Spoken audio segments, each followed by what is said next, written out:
modne agencije Renata pod naslovom Ogoljeno biće u stvari je jedno ogoljavanje, duhovno ogoljavanje čoveka, to jest dolaženje do njegovog unutrašnjeg bića. On ima taj jedan ironičan naziv, Ogoljeno biće, jer upravo je trebalo da se taj obrt desi pred publikom, da uđe 5 ovako erotski, privlačno obučenih manekenki i da ljudi primećuju njihov izgled. Međutim, kasnije, nakon moje komunikacije sa njima, zatim razgovora gde sam postavljao dosta intimna i lična pitanja,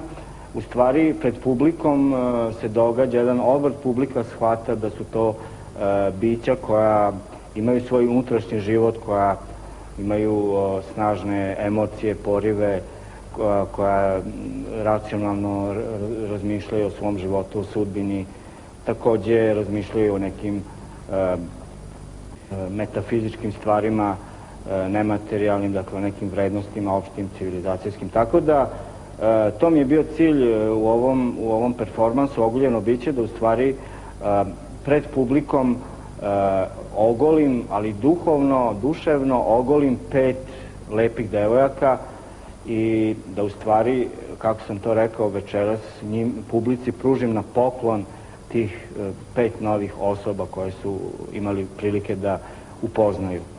Inače, smatram da je ovakav rad, koji ja inače već godinama radim, dakle rad sa publikom, razgovor sa ljudima, to sam radio i na ulici, u gradskom autobusu i u restoranima i tako dalje, veoma potreban jer tu dolazi do jedne rezonancije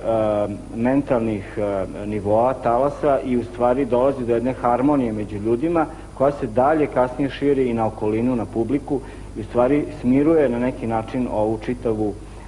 situaciju, tenziju u društvu koja postoji. Tako mislim da je ona na neki način lekovita akcija, umetnička akcija.